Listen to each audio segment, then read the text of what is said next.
Hi everyone, it's ID here. It's been a good solid few months ever since I started my graduate positions.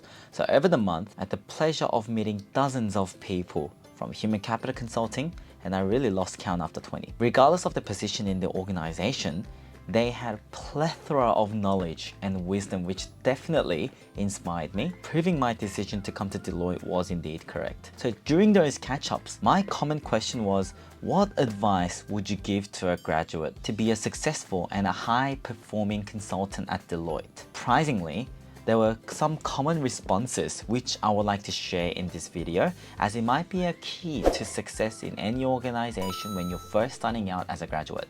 Advice number 1. Be inquisitive and ask questions. The first common response when I asked for an advice was to stay curious, inquisitive, and stay open to learning, which inevitably equates to asking lots of questions. I thought about why asking questions and being inquisitive might be important, and here are my summaries. A. Asking questions allows you to clarify your tasks and responsibilities, saving heaps of time. I realized that sometimes you work on a task all day, but you realize that you've been working on an incorrect thing because you just simply didn't ask, which you could have done at the start. So start asking the what's and how's to save your time and your project team's time. So my goal for the first year here was to be a learning sponge. B. Staying inquisitive helps you to learn the job quickly and adopt bird's eye view on the project that you're working on. So doing your job after having full understanding of how your work is impacting the overall project, what your leader expects, and why your team is delivering this work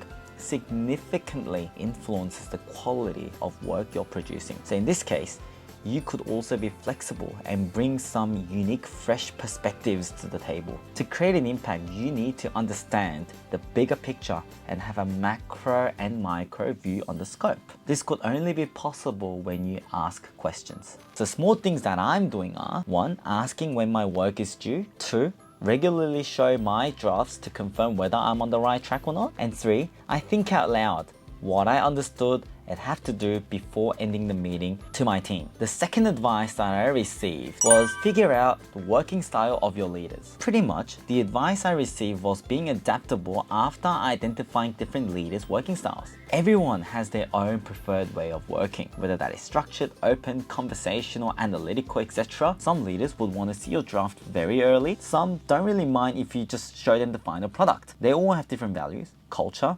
experience, methodologies. So it's so important to ask them how they would like to work and how they would like you to collaborate. At the end of the day, having numerous project experience, you will have your own bank of different leaders and their styles. This could either help you to develop your own leadership, work out who you would like to work with in the future, but also help you to create a synergy with minimal friction when you're working with a certain leader again. Then, how would you know what your leader's preferred way of working is? It goes back to the first advice I mentioned. Ask questions. The small things that I'm doing are 1. Asking whether my leader would like to see some drafts before submitting my final work and how often they would like to see them. 2.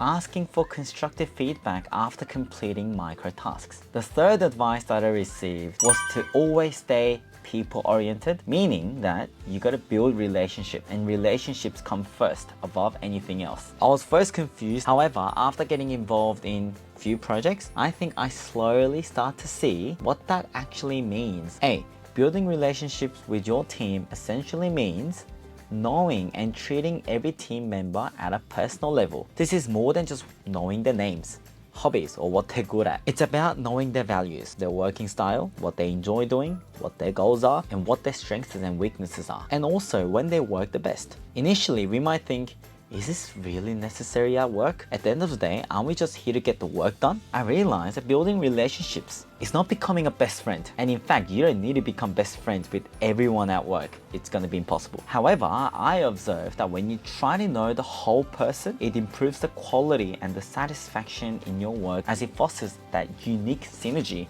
trust, and respect, which underpins the success of any teamwork. And on the other hand, building a personal relationship with clients also deserves emphasis, because at the end of the day, we are working with people and clients are also humans. They can identify whether you are genuine in your work and in your attitude towards them. I always saw my leaders connecting with stakeholders and clients at a very personal level. This could be achieved through asking questions like what they did during the weekends, what they enjoy doing, what troubles their organization the most. I discovered that it is only when you know the client from the inside out, the issues that are not necessarily revealed through papers arise to the surface. Then you could deduce a fit for purpose solution for the client. B, building a network within your team was another common advice. This also comes down to establishing a personal relationship.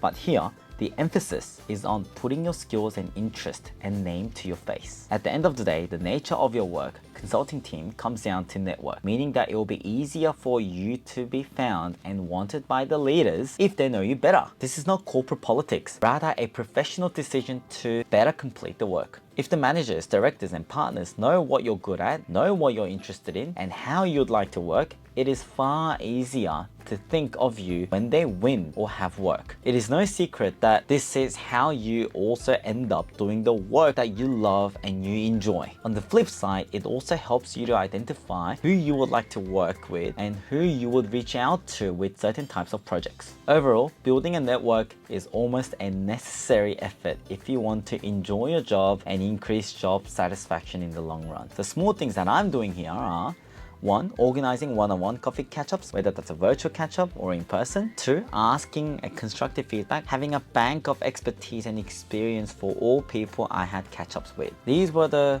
types of advice that I received when I had some coffee catch-ups as a graduate. Hopefully these are also applicable in your organization, and it might be also worthwhile to try out some of the small things that I've been doing for yourself too. That's it. If you liked the video, like and subscribe to my channel, and I'll be back with more fresh and exciting, inspiring content. Thank you.